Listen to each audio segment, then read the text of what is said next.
이 부활절은 한편으로는 개인적으로 굉장히 걱정이 되는 그런 절기이기도 합니다. 우리가 예수님의 부활을 기뻐하고 기억하고 기념하는 것은 굉장히 의미 있고 또 중요하다고 할 수 있는 부분이긴 하지만 일단은 성경에는 부활절이 없죠. 그리고 부활을 기념하라는 말씀도 사실은 없고, 더 충격적인 사실은 초대교회 성도들은 부활절을 지킨 적이 없다는 사실이고, 부활절은 4세기 이후에나 사실 만들어진, 어떻게 보면 가톨릭의 역사 속에서 만들어진 절기라는 불편한 진실이 있기 때문에 이것을 가지고 이단 사이비에서 정통 기독교를 공격할 때 자주 사용하는 그런 부분이기도 하죠. 사실 그런 부분들을 차치하고서라도 물론 우리가 부활절을 얼마든지 의미 있게 또 보낼 수가 있습니다. 그죠? 우리가 주님의 부활을 기억하고 다시 상기하고 부활의 소망을 다시 붙잡는 것은 굉장히 중요한 부분이 될 수 있기 때문에 뭐 성경에 없는 절기일지라도 우리가 그렇게 또 연례적인 이벤트로 그렇게 보내는 것은 굉장히 영적인 유익이 또 있기도 하니까 뭐 좋은 부분이 될 수도 있겠습니다만은, 제가 걱정이 된다라고 했던 건 뭐냐면, 제가 부활절을 지키지 말자 뭐 이렇게 말씀드리려고 하는 건 아닙니다. 단순히 제가 뭐라고 표현했어요? 걱정이 되는 부분이 있다라고 하는 게 뭐냐면, 이 부활절 절기에 성경과는 별로 상관없는 지식과 문화가 퍼지는 것들이 일단은 좀 마음의 경계가 되고요. 또 어려움이 되고, 또 우리가 진짜 붙잡아야 되는 부활의 소망과 초점이 있거든요. 이것이 자칫 이러한 이벤트들 속에 묻혀버릴까, 자칫 왜곡이 될까 두려운 부분들이 있습니다. 실제로도 그렇고요. 저는 여러 번이나 여러분들에게 그 복음의 핵심에 대해서, 사실 이 복음이라고 하는 것의 핵심은 부활이거든요. 근데 부활의 본질은 무엇이냐면 우리의 몸이 변화되는 것입니다. 하나님께서 예수 그리스도를 이 땅 가운데 보내셔서 십자가에 달려 죽게 하셨죠. 그리고 그 죽으신 몸이 무덤에 장사 지낸 바 되셨다가 사흘째 되는 날에 부활하셨잖아요. 이 죽으심과 묻히심과 부활하심의 핵심에 있는 것이 무엇이냐면 바로 몸입니다. 하나님은 예수님을 몸으로써 이 땅에 보내셨어요. 믿으십니까? 자, 이것은 굉장히 중요한 신앙의 기준입니다. 예수님을 이 땅에 몸으로 보내셨고요. 몸으로써 살게 하셨고요. 몸으로써 죽게 하셨고요. 그 죽은 몸으로써 무덤에 장사 지낸 바 되게 하셨고요. 그 죽었던 몸이 다시 변화된 몸으로 살아나게 하셨고, 그 살아난 몸으로 40일 동안 제자들과 함께 먹고 마시고 지내시다가 어떤 일을 그들이 보게 됩니까? 그 육체가 500여 형제들이 보는 앞에서 하늘로 승천에 들려 올려지는 것을 보게 됩니다. 그리고 그때에 천사들의 증언을 짓게 되죠. 천사들이 뭐라고 하나요? 왜 놀라냐? 너희들이 본 그 모습 그대로 오실 것이다. 아멘이십니까? 자, 이 모든 내용들 속에 그 핵심에 뭐가 있어요? 몸이 있다는 것입니다. 하나님께서 우리에게 베풀고자 하시는 구원의 역사는 몸에 대한 것입니다. 근데 이 진리가 너무나 많이 이 시대 가운데 왜곡되어져 있고 변형되어져 있고 틀어져 있다 보니까 정작 예수를 믿는 우리들의 소망 가운데 이 몸에 대한 소망이 없어요. 오히려 이 몸을 벗어나고 싶은, 이 몸이 아니라 뭔가 다른 것들을 상상하고 다른 것들을 통해서 누리고 싶은 이상한 왜곡된 변형된 구원의 소망이 우리에게 있는 것을 보게 되더라는 거죠. 그래서 자주 이제 장례식장에 가면 예배를 드리잖아요. 그때마다 전해지는 메시지 중에 사실 좀 바로잡아야 되는, 이것을 사실 깊이 우리가 생각하기보단 예전부터 그렇게 얘기를 해오다 보니까 습관처럼 얘기를 하는 거라고 생각을 해요. 이거를 진지하게 신학적으로 우리가 만약에 따져보자 그러면 아마 이것이 틀렸다라고 다 고백을 할 텐데, 습관적으로 고백하는 것 중에 뭐가 있냐면 죽으셨잖아요. 자, 뭐라고 얘기합니까? 이제 이분께서 영생으로 들어가셨습니다. 영원한 생명으로 들어가셨습니다. 이렇게 얘기하잖아요. 이제 육신의 장막을 벗고 영원한 생명의 삶으로 들어가셨습니다. 라고 얘기를 하죠. 그죠? 엄밀히 말해서 그것은 표현 자체가 전혀 맞지 않는 표현이기도 합니다. 왜냐? 생명이라고 하는 거, 삶이라고 하는 것은 하나님께서 어떻게 누리게 하셨냐면 이 몸으로써 누리게 하시는 거예요. 생명의 핵심은 몸입니다.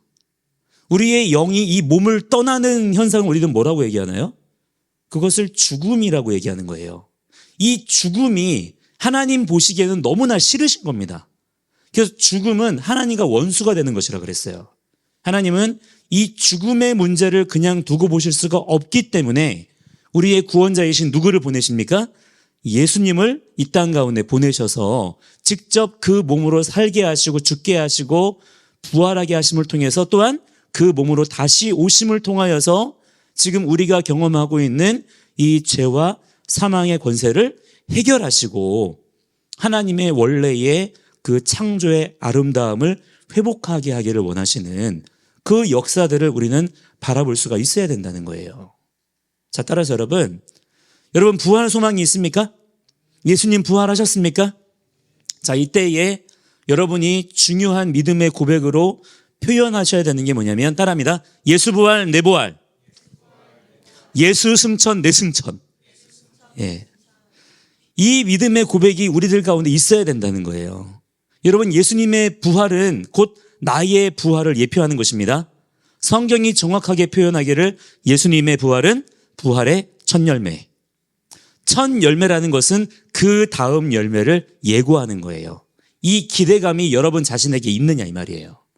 자, 부활절을 맞이하시는 여러분, 계란 받고 끝날 것이 아니라 예수님 부활하셨습니다. 인사하고 끝날 것이 아니라 이 부활의 소식이 여러분에게 정말 의미 있는 것이 되려면 이 부활이 여러분의 소망이어야 됩니다. 어떤 소망이어야 돼요? 예수님이 부활하신 것처럼 나도 우리 주님 다시 오시는 날 예수님의 그 변화된 몸처럼 변화될 것이다. 새로워질 것이다. 이 소망이 있어야 된다 이 말이에요. 근데 제가 교회 안에서 다른 데도 아닙니다. 어디 절에 가서 하는 것도 아니에요. 교회 안에서 이런 얘기를 하잖아요. 이상한 얘기처럼 들어요. 우리가 신앙생활을 말씀 중심으로 하는 게 아니라 습관 중심으로 하기 때문에 그렇습니다. 여러분, 다시 정신을 차리고 우리가 말씀에 집중할 수 있는 자들이 되기를 바랍니다. 말씀은 틀림없이 우리에게 그 소망을 주고 있어요. 부활의 소망을 가지고 살으라는 거예요.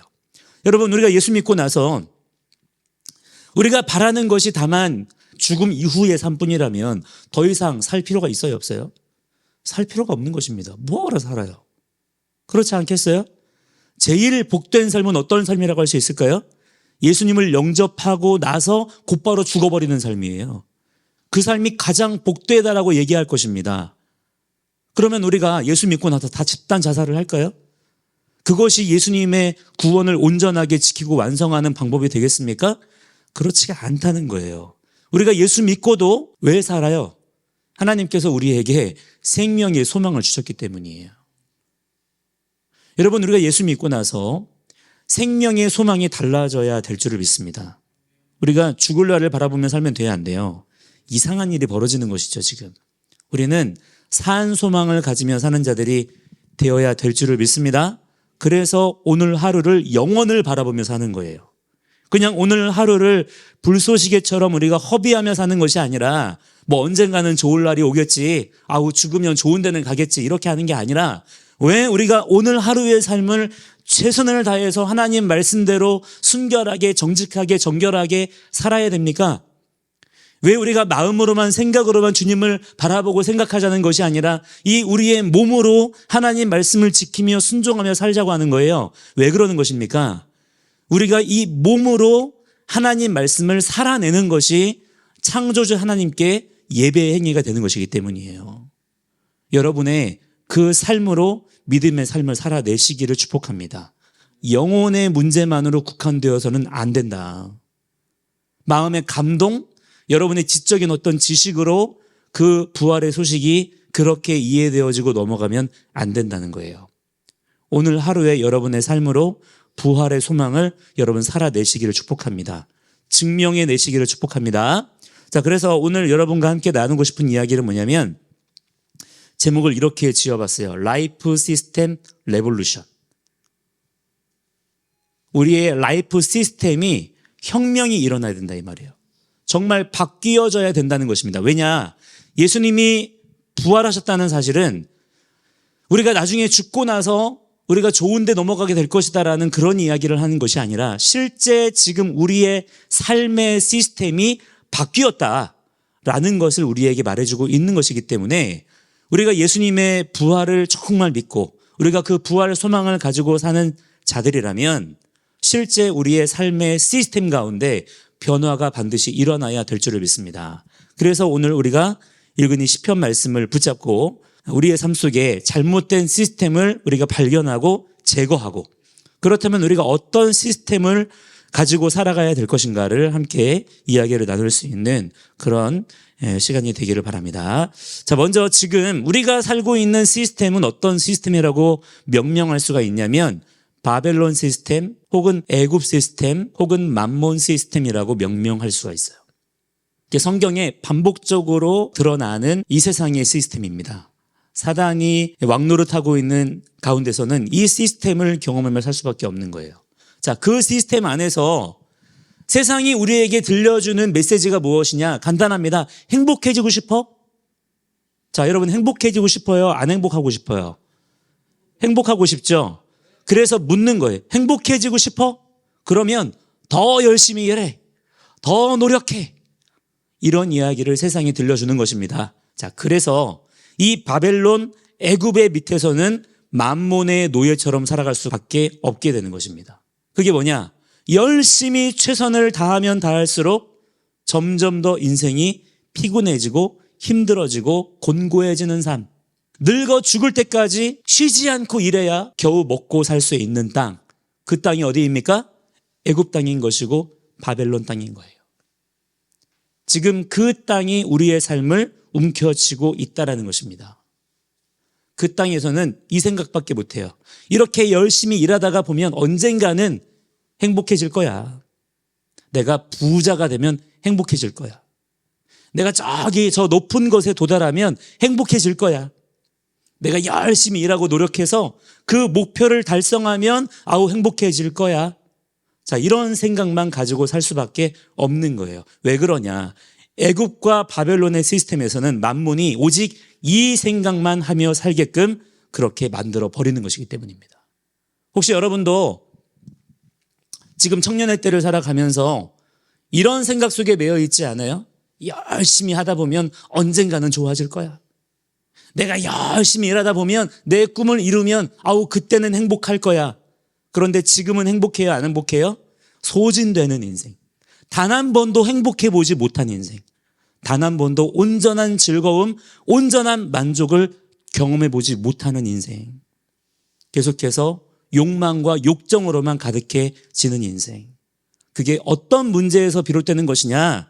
지금 여러분의 인생의 시스템이 뭔가 잘못된 시스템으로 물들어 있다는 거예요. 이것을 인식하실 수가 있어야 된다는 것입니다. 여러분 지금 이 세상의 시스템을 잘 들여다보시면 어쩔 수가 없는 상황이 뭐냐면 올해보다 내년이 더 힘들어질 수밖에 없습니다. 지금 이 세상의 시스템이 그래요. 지금 이 세상은 우리들에게 어떤 언어로 우리를 공격하고 우리를 다스리고 있냐면 숫자의 언어로 다스리고 있어요. 수많은 숫자들을 우리에게 보여주고 던져주는 거예요. 그 숫자들을 통해서 우리는 무엇을 경험하게 됩니까? 무엇을 느끼게 되나요? 온갖 두려움과 염려와 근심을 가지고 살아가게 됩니다. 지금 온 세상이 어떤 숫자를 맞추기 위해 살아가고 있냐면 경제 성장률이에요. 자, 이 지표는 굉장히 영적인 지표이고요. 실제 우리의 삶과 우리의 모든 라이프 스타일이 이 지표에 따라서 달라진다는 것을 우리가 간파할 수가 있어야 됩니다. 자, 이 경제 성장률이라는 것이 무엇이에요? 국내 총생산, 뭐라고 합니까? GDP라고 하죠. 이 GDP가 작년 대비해서 얼마나 증가했느냐 이거예요. 이거를 보자는 거예요. 이거를 우리가 성장을 했다 그러면 야 잘했다 그러고 만약에 같거나 조금 낮았다 그러면 실패한 인생으로 치부하는 것입니다. 평가하는 거예요, 그렇게. 자, 기업과 개인들이 한 해 동안 열심히 일해가지고 만약에 100이라는 성과를 냈다고 쳐봅시다. 자, 그러면 그렇게 열심히 일해가지고 100이라는 성과를 달성을 했어요. 그 다음날 새로운 해에 1월 1일이 되면 어떤 일이 벌어집니까? 리셋 버튼을 누르는 거예요. 자, 다시 시작. 리셋 버튼을 누르고 작년에 낸 성과에 비해서 몇 %를 더 증가할 것이냐라는 경쟁이 다시 시작이 되는 거예요. 그렇다면 여러분, 각 기업과 개인들이 지난 한 해를 여러분 쉬엄쉬엄 대충 살았어요? 내년에 우리가 이만큼 더 성장해야 되니까 올해는 이만큼까지만 성장하자 그랬습니까? 안 그렇단 말이에요. 뼈를 갈아 넣으며 영혼을 갈아 넣으며 12월 연말까지 최선을 다해서 목표 성과를 달성하려고 몸부림을 치는 거예요. 그래서 겨우 맞춰내는 거예요. 그런데 그 다음 해에 1월 1일이 되면 다시 시작하라는 거예요. 잔인한 것이죠. 다시 시작해라. 그것도 작년에 네가 갈아 넣은 것보다 더 성장해야 된다는 거예요. 무서운 바벨론과 애굽의 메시지인 것입니다. 그래서 그렇지 못하면 너는 실패한 거야. 이제 곧 망할 거야. 라는 메시지가 우리의 인생 가운데 온갖 가지의 경제 지표들로 우리에게 주어지고 있는 거예요. 자, 그러니까 이 바벨론 시스템 속에서는 10년 전보다 지금이 더 힘들 수밖에 없는 것이고요. 올해보다 10년 뒤가 더 힘들어질 수밖에 없는 것입니다. 여러분, 30년 전에는요, 아버지 혼자 일해도 가정에서 아버지 혼자 일해도 온 가족이 먹고 살았어요. 불과 20, 30년 전입니다. 근데 지금은요, 부부가 자식들까지 같이 일해야 겨우 먹고 살아요. 뭐 얼마나 떵떵거리고 사는 것도 아니고 겨우 간신히 살 수 있는 그런 수준을 사는 그런 사회가 되어버렸습니다. 자, 이 모든 문제의 원인이 과연 무엇일까요? 라이프 시스템이 우리의 삶 가운데 변화되지 않은 채로 계속해서 얽히고 설키는 문제들을 경험하고 있는 거예요. 여러분, 우리가 한 가지 말씀을 좀 찾아보기 원하는데요. 우리가 너무나 잘 알지만 잘 모르는 말씀이 있습니다. 로마서 12장 1절, 2절 말씀 한번 찾아볼게요. 로마서 12장 1절과 2절 말씀 한번 여러분 같이 읽어보도록 하겠습니다. 그러므로 형제들아, 내가 하나님의 모든 자비하심으로 너희를 권하노니 너희 몸을 하나님이 기뻐하시는 거룩한 산 제물로 드리라. 이는 너희가 드릴 영적 예배니라. 너희는 이 세대를 본받지 말고 오직 마음을 새롭게 함으로 변화를 받아 하나님의 선하시고 기뻐하시고 온전하신 뜻이 무엇인지 분별하도록 하라. 아멘. 자, 이 말씀에도 우리의 몸과 우리의 영혼을 떼어냅니까? 아니면 하나로 보고 있습니까? 하나로 보고 있는 거잖아요. 너희를 권하노니 너희의 무엇을, 너희의 몸을, 너희의 바디를 하나님이 기뻐하시는 거룩한 산 제물로 드리라. 이것이 뭐라는 것입니까? 우리의 몸을 드리는 것, 하나님의 말씀대로 순종하며 하나님의 말씀대로 살아가는 것을 뭐라고 하는 거예요? 이것이 영적인 예배라는 거예요. 이것이 영이신 하나님께 우리의 삶을 드리는 방법이 된다는 거예요. 하나님을 상상하고 하나님을 마음으로 생각하고 좋게 여기고 하는 것이 아니라 무엇으로 그 믿음을 보이라는 것입니까? 우리의 이 몸으로 그렇게 하나님 앞에 살아가는 피조물이 되라는 거예요. 자, 그때에 중요한 게 무엇이냐면 너희는 어떻게 하라는 거예요? 이 세대를 본받지 말아야 한다. 이게 무슨 말이냐면 세상의 시스템을 취하지 말라는 거예요. 세상의 시스템을 분별하고 그것을 제거하라는 것입니다. 대적하라는 거예요. 그리고 뭐라고 말씀합니까? 오직 너희의 마음, 너희의 생각을 새롭게 함으로 변화를 받아 하나님의 선하시고 기뻐하시고 온전하신 뜻이 무엇인지 분별하도록 하라. 새로운 시스템을 취하라는 거예요. 이제부터 우리가 예수님 믿었을 때에 우리가 부활의 소망을 가지고 살아갈 때에 실제 우리의 이 몸으로 우리의 삶으로 살아가는 나의 삶에 대한 더욱 진지한 고민이 일어나야 된다는 것입니다. 새로운 삶의 시스템이 경험이 되어져야 된다는 거예요. 자, 따라서 여러분, 먼저는 무엇을 인식을 해야 되냐면 그전에는 우리가 죄와 사망의 권세 아래에서 눈에 가리워져서 도무지 보지 못했던 지금 내 삶의 이 세상의 시스템, 그 정체를 간파할 수가 있어야 된다는 거예요. 그게 무엇입니까? 바벨론 시스템, 애굽 시스템이에요. 그동안에는 어쩔 수 없이 온 세상이 다 이러고 사는 거야 라고 생각했어요. 다 그러고 사니까 실제로. 그런데 이제는 말씀의 등불을 가지고 어둠의 세상을 비추고 보니 그게 아니라는 것을 알게 되어지는 거예요. 이것이 먼저 우리에게 경험되어지는 복음의 능력인 줄을 여러분 믿습니다. 여러분 예수 믿고 나서 이 세상의 현실을 바로 보시기 바랍니다. 그냥 옆에 있는 분들이 여기 가니까 우 따라가고 나는 뛰기 싫은데 다른 사람들이 열심히 뛰니까 나도 마지못해 열심히 뛰는 그런 인생을 여러분 살지 말고 하나님께서 우리에게 말씀의 등불로 무엇하라는 거예요? 세상을 똑바로 쳐다보라는 것입니다. 이 믿음에 속한 삶을 우리는 믿음으로 취하여 살아갈 수 있는 주님의 신실한 종들이 되어야 될 줄을 믿습니다. 첫 번째는 뭐냐면 지금 이 세상의 잘못된 시스템을 간파할 수가 있어야 된다는 거예요. 자, 두 번째는 뭐냐면 그렇다면 하나님께서 우리에게 살라고 명하시는 진정한 영적인 시스템은 무엇이냐? 그것을 저는 다른 말로 토라 시스템, 킹덤 시스템이라고 표현을 하고 싶어요. 자, 하나님이 우리를 창조하신 목적은 무엇입니까? 세상에서 일하다가 골병들어 죽으라는 거예요? 그게 아니죠. 하나님께서 사람을 지으시고 사람에게 명령하시며 복을 주시며 말씀하셨습니다. 뭐라고 말씀하시나요? 생육하고 번성하여 충만하라는 거예요. 즉 너희의 삶에는 생명력으로 생명의 에너지로 충만하게 차고 넘쳐야 된다는 것입니다. 이게 창조주의 피조물에 대한 명령이에요. 이 명령을 여러분 이행하시기 바랍니다. 여러분의 삶이 무기력해지지 않게 되기를 축복합니다. 의기소침하지 않게 되기를 축복합니다. 우리가 힘을 내서 하나님께서 우리에게 공급하시는 생명의 에너지를 가지고 힘있게 살아가는 자들이 돼야 된다라는 것입니다. 또 뭐라고 말씀하세요? 정복하라, 다스리라 말씀하시죠? 즉 뭐냐면 우리가 세상 가운데 묻혀버리고 다스림 받는 인생이 아니라 어떻게 하라는 거예요? 세상을 다스리는 자로 살아가야 된다는 거예요. 그것이 창조주 하나님께서 우리에게 기대하시는 삶의 목적이 된다는 것입니다. 자, 이 시스템이 우리의 삶 가운데 예수 그리스도의 부활의 능력으로서 회복이 되어야 된다. 죄와 사망의 권세는 우리로 하여금 이 시스템에서 떨어지게 만들고 멀어지게 만든 거거든요. 다시 우리가 예수 그리스도 안에서 이 시스템을 회복하는 자들이 되어야 될 줄을 믿습니다.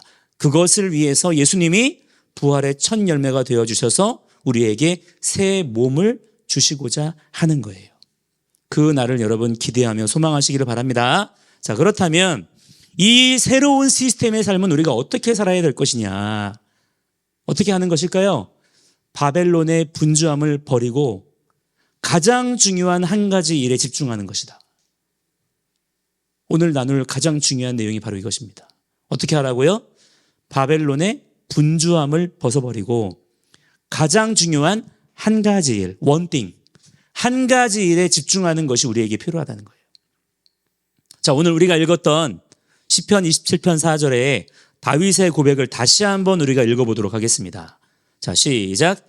내가 야훼께 바라는 한 가지 일, 그것을 구하리니 곧 내가 내 평생에 야훼의 집에 살면서 야훼의 아름다움을 바라보며 그의 성전에서 사모하는 그것이라. 아멘. 자, 다윗이 뭐라는 거예요? 한 가지 일에 집중하겠다는 거예요. 자기의 온 삶을 한 가지에만 초점을 맞추겠다는 것입니다. 그것이 무엇이냐? 뭐라고 나옵니까? 곧 내가 내 평생에 나의 온 삶을 집중하며 초점을 맞출 것은 무엇이냐? 야훼의 집에 살면서 야훼의 아름다움을 바라보며 그의 성전에서 그분을 사모하는 그것. 즉 무슨 말입니까? 자기의 온 삶을 하나님 알기를 힘쓰는 데만 집중하겠다는 거예요. 여러분, 이것이 우리의 창조적인 본분인 것을 여러분 깨달으시기를 바랍니다. 이것을 세상의 분주함 가운데 우리가 그동안에 놓치고 살았던 거예요. 이것이 우리 삶의 가장 갈급한 갈망이 돼야 되는데 우리가 다른 것들을 갈망하느라 이 본질적인 갈망을 놓치고 살아왔던 것입니다.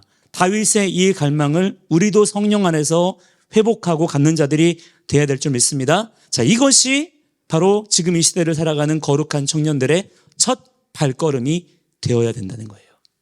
그런데 이 발걸음 하나를 떼지 못했기 때문에 여전히 예수 믿고도 바벨론의 시스템에 우리의 발목을 붙잡혀 있다는 것입니다.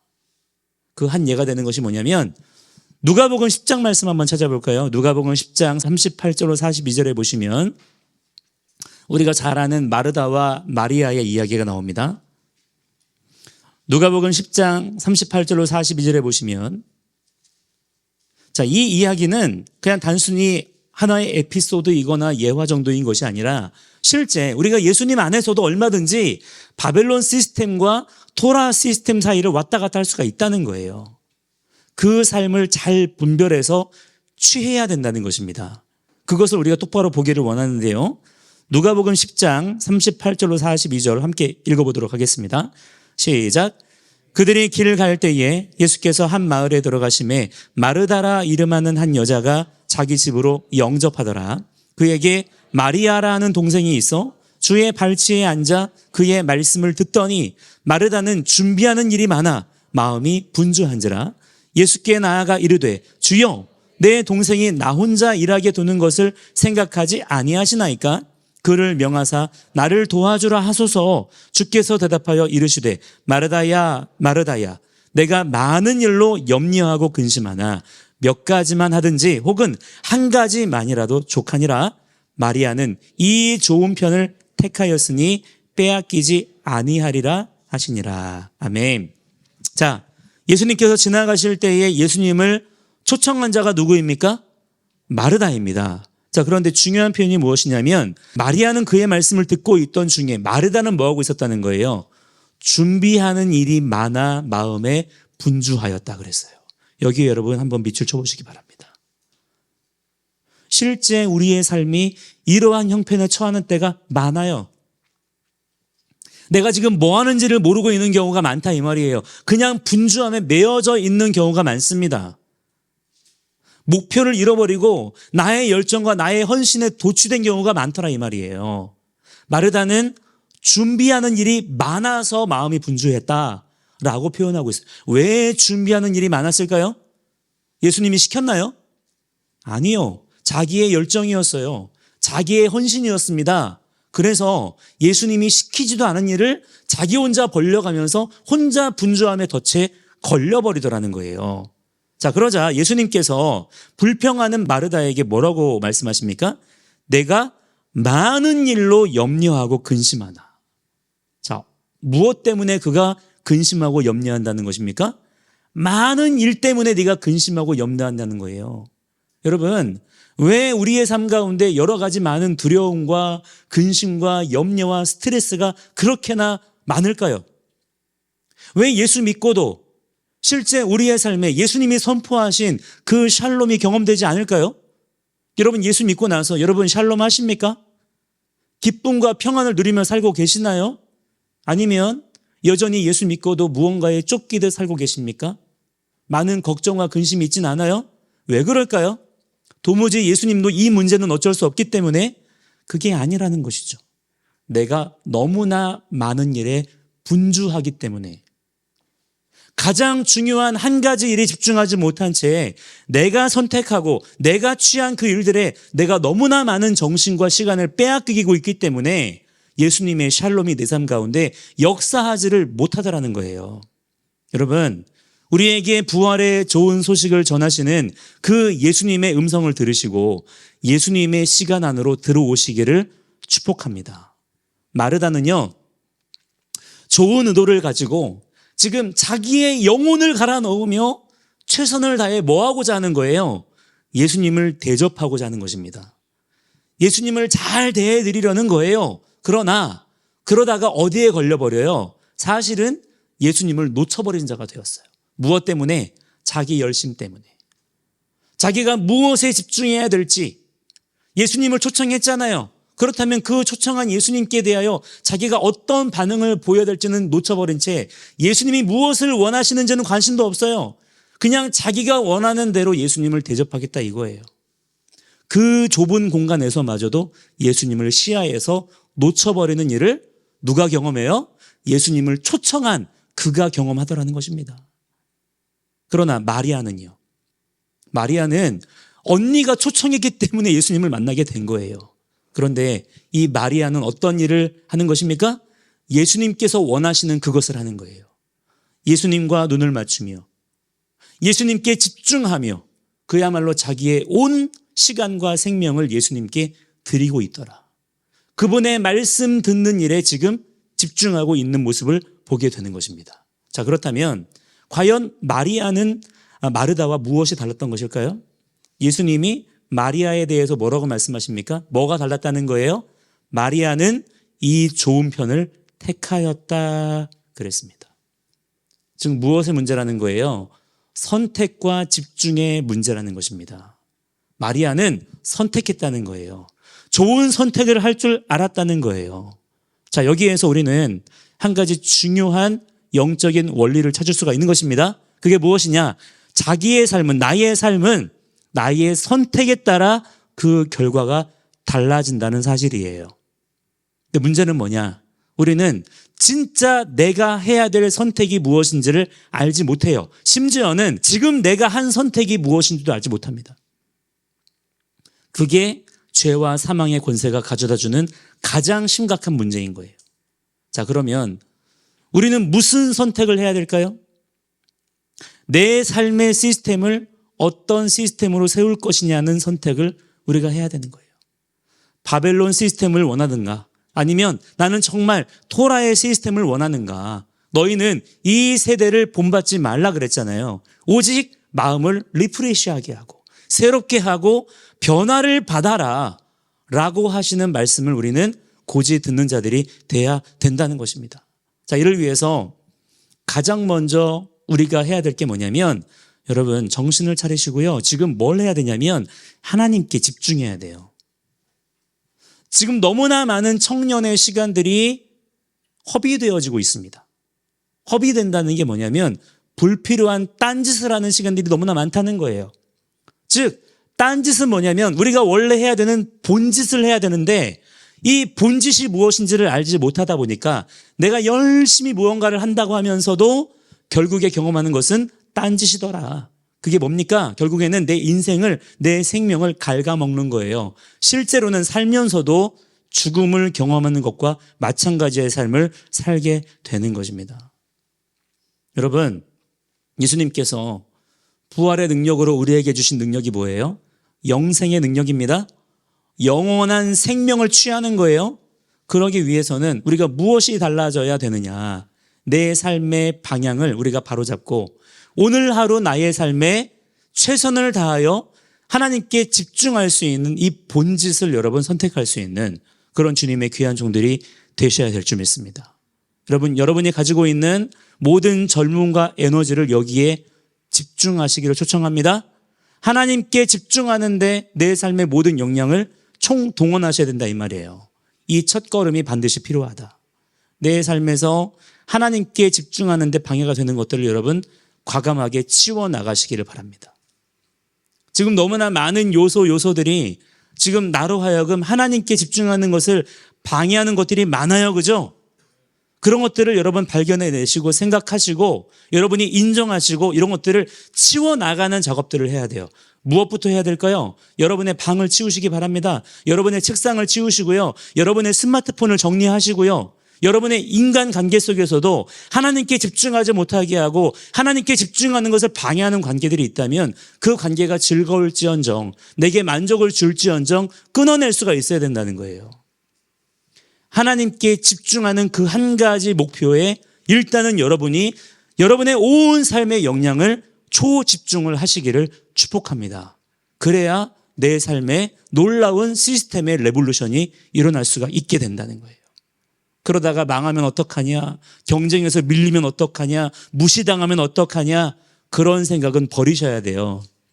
하나님께 집중하는 시간이 우리에게 경험되어지지 않고 돌파되어지지 않으면요, 결국에 내 인생은 어떻게 됩니까?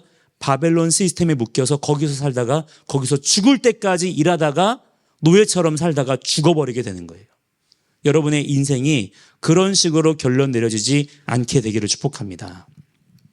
자, 우리가 이 생각을 할 때에 한 가지 참고할 게 뭐가 있냐면 도미노 효과라는 게 있어요.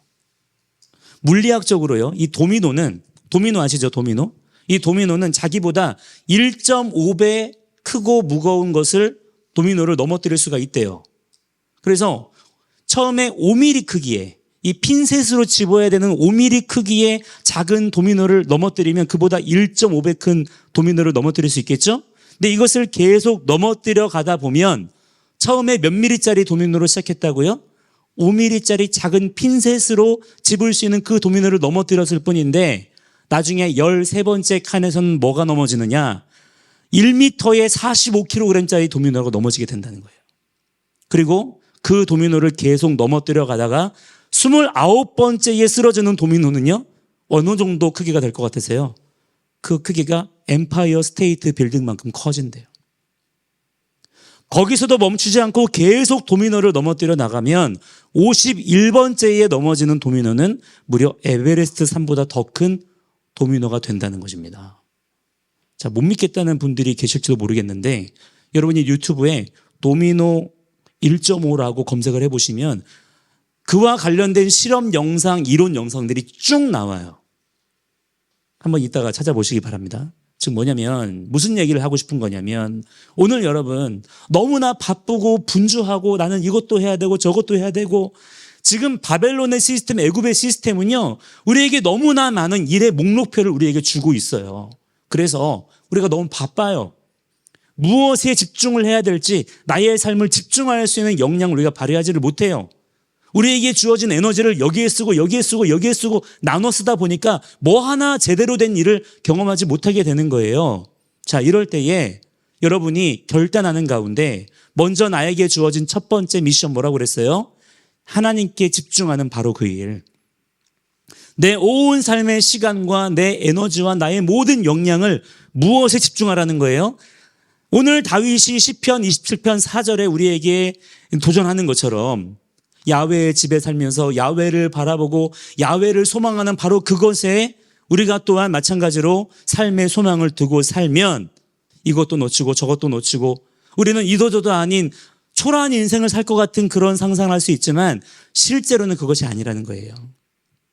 처음에는 우리가 하나님께 집중하는 그것이 아주 작은 미미한 보잘것없는 움직임처럼 보일 수 있을지 모르지만 그러나 그 선택을 멈추지 않고 내 앞에 있는 그 도미노 하나를 무너뜨리면 그 도미노가 연쇄적으로 무너지면서 어떤 일을 경험하게 된다는 것입니까?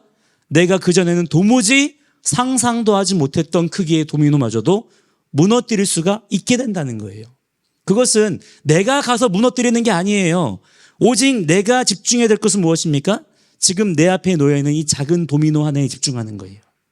그것을 세워서 그것을 넘어뜨리는 그 일을 지금 우리는 해야 된다는 것입니다. 그러면 나머지의 일들은 그 연쇄 반응 속에서 우리에게 경험되어지는 것이다. 이것이 복음의 능력으로 우리에게 경험되어져야 되는데 이것이 복음의 능력인데 우리가 예수 믿고 나서 이 능력을 경험하는 사람들이 거의 없는 거예요. 왜냐? 예수 믿고 나서도 우리의 눈과 귀를 바벨론에 묶어두고 있기 때문입니다. 바벨론은 우리에게 계속 얘기해요. 네가 무슨 세상의 빛이냐? 야, 네가 뭐를 바꿀 수 있겠냐? 너는 쓰레기 같은 존재야. 너는 무가치해. 너는 아무것도 바꿀 수 없어. 보잘것 없어. 네가 무슨 하나님의 자녀야. 너는 죄짓고 살 수밖에 없어. 세상이 우리에게 이런 얘기들만 들려줘요. 그리고 세상을 바라보니 정말 그래 보여요. 내가 저것을 도무지 쓰러뜨릴 수 없는 게 분명해요. 그래서 인생을 마치 포기한 것처럼 사는 분들이 많더라 이것입니다. 여러분, 정신을 차리시고 무엇에 집중해야 돼요? 지금 내 눈앞에 놓여져 있는 이 하나의 선택. 무엇입니까? 내가 가장 먼저 돌파해야 되는 그 선택 무엇이에요? 하나님을 선택하는 그 일들에 여러분 먼저 집중하시기 바랍니다. 내가 이것 하다 보면 다른 거 놓칠 것 같다고요? 그래요, 안 그래요? 그렇지가 않다는 거예요. 하나님께서는 이 하나의 선택에 집중하는 자들을 통하여 하나님의 많은 세상을 향한 일들을 그에게 맡기시고 그에게 감당하게 하실 줄을 여러분 믿습니다. 내 앞에 있는 도미노 하나만 넘어뜨리면 그렇게 날마다의 능력, 한 걸음의 영적인 비밀을 발견하는 자가 되면 여러분의 삶 가운데 부활의 생명력이 넘치는 그 삶이 반드시 경험되어 질 줄을 믿습니다. 할렐루야. 그 영적인 진리를 여러분 깨달으시고 하나님 뜻대로 살아가실 수 있는 주님의 귀한 종들이 되시기를 축복합니다. 함께 이 시간에 우리 찬양하고 기도하는 시간 가질 텐데